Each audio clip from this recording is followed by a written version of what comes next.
I've come down to the secret lake and I'm here because I want to catch one particular fish. It happens to be the biggest fish that lives in this water, and over the next couple of days, might even take me weeks, I'm going to try and catch it. We first went fishing here over 10 years ago, although we didn't realise how lucky we were to stumble across such a beautiful little pool. In the busy world we live in, it's rare to find untouched places like this, so nowadays we appreciate every moment we spend here.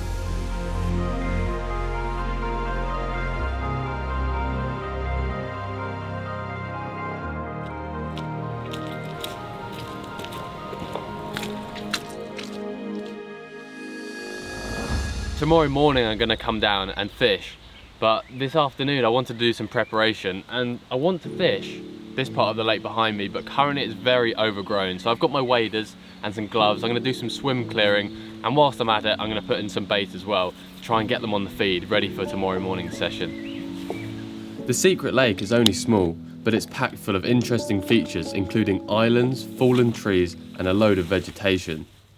The area I was most interested in is down near the dam wall, where it's slightly deeper and I hoped the larger fish would be hanging around here. I finished clearing the reeds and threw in some bait before heading home and returning to the lake the following morning. It's looking pretty good. There's some bubbles popping at the surface, definitely some signs of fish there. And what I'm doing is I'm just tying up my rod with a really light lead on the lead clip. It's 1.1 ounce, so it shouldn't make much disturbance whatsoever. I also know from wading yesterday it was really silty out there, so I need as light a lead as possible so it doesn't dive into that silt too much.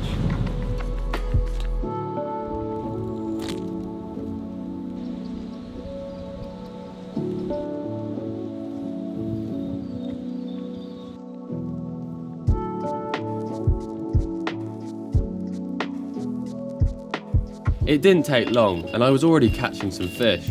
However, they were only small ones. Hey, first one of the morning. In fact, most of the carp that live in the lake are of this size, but there's a small number of larger, more impressive looking fish too. Over the years we've been lucky enough to catch some of them. Here's one of the more colourful residents. We almost always see this one cruising around. You can't miss it. And there's one fish which is bigger than all the rest, and I was still yet to catch it.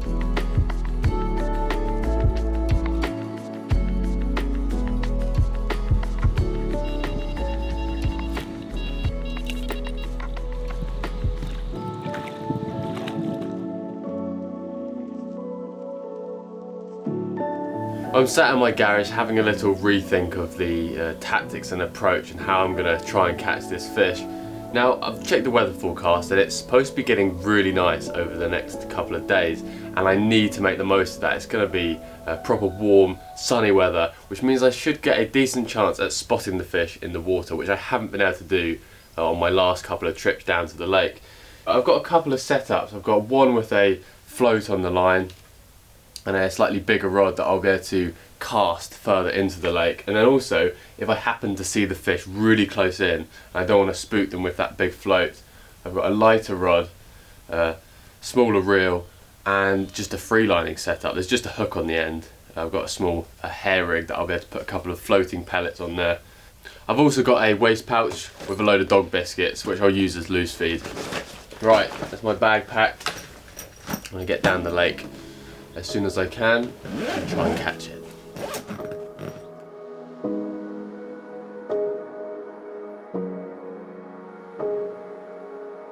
The warm sun was beating down and the carp were active. However, my luck just wasn't in. I missed the number of close encounters and I had to once again return home empty-handed. Oh, that was close. I'm back at the lake again. Unfortunately, it's not as sunny as it was yesterday. It was super hot and there were lots of fish cruising around, and I could have caught loads yesterday if I wasn't targeting the particular one that I want. But I found a spot just off these overhanging trees where I could actually wade in, stand just behind the reeds and stalk them out without them seeing me, because I'm obviously tucked behind the reeds. So I'm going to walk down there now. I've got my waders on again so I can stand in the water. I clipped on my waist pouch, threaded on a hook bait, and carefully crept into position.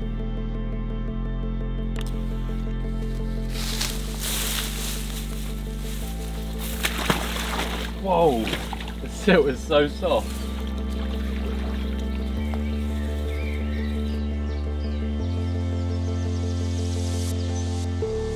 Oh, there's a fish, Carl, there's a fish going past my leg.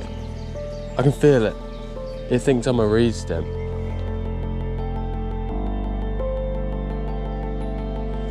They are feeding so confidently in front of here, but I don't want to catch any of these ones. I want just the one big one.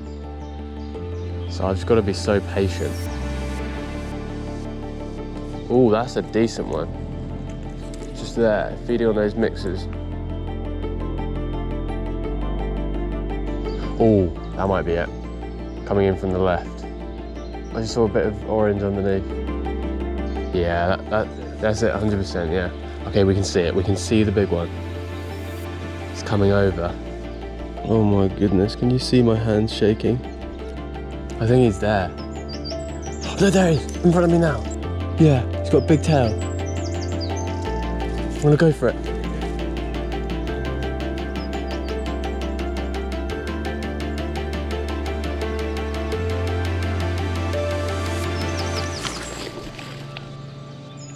He took it, and I just pulled it right out of his mouth. My goodness. I don't get it, he took it right in.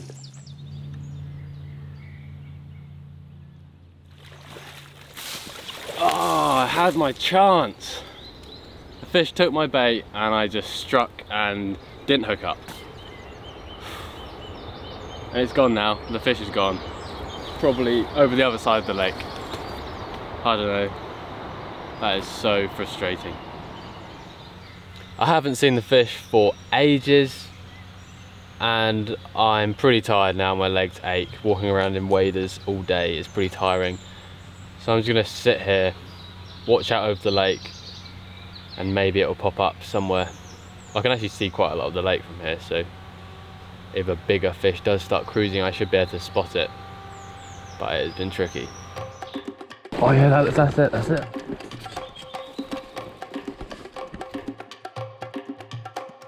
Oh, there it is, just down there. We're legitimately chasing the carp down. I've just seen it again, just off these reeds in this small bay by the boathouse. I did not think it would come up again. But, I mean, it might not be feeding, it might just be sitting in the upper layers, just warming up in those top layers of water. But I mean, I've seen it again. I know it's in this part of the lake as well.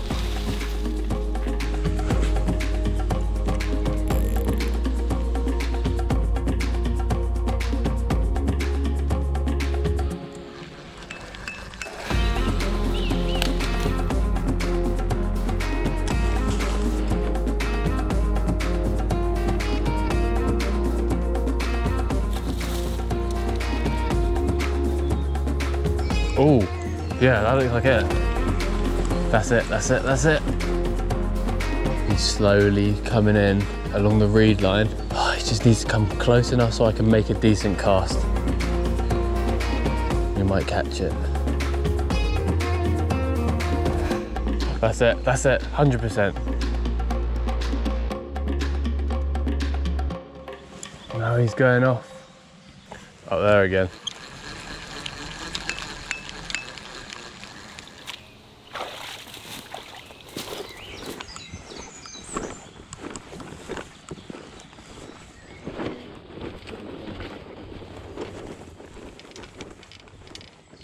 I think I can see it over here.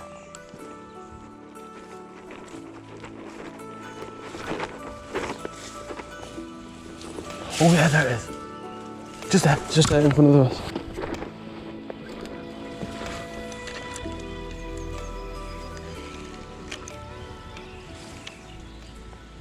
No.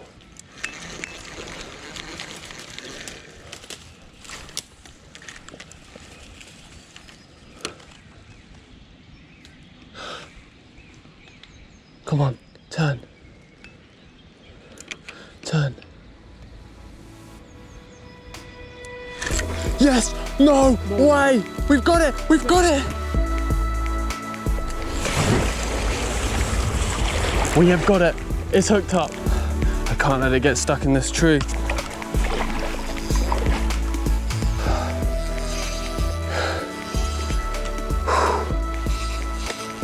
Oh my goodness, we've got it. We've got it on. Don't get stuck in those pads. Ready? Yeah. Wow, good catch. My heart is racing so fast. Oh, there it is. There it is. Come here, come here, come here. Yes, come on, come on. Yes, he's in. We got it. We've got it. It's in the net. I'm not often speechless. There's balance on this flipping fallen tree.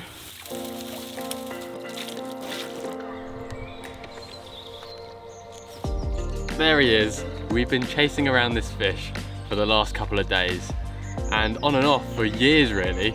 We fished this lake as kids, and we used to always see this one swimming around in the middle of the lake, avoiding our baits as usual. I just can't believe the colouring underneath. It's like a two-tone. You've got dark on top and then bright luminous orange underneath. There's no other fish like it, and I am over the moon to finally catch this one. You did it, Alex. Yes, we got him.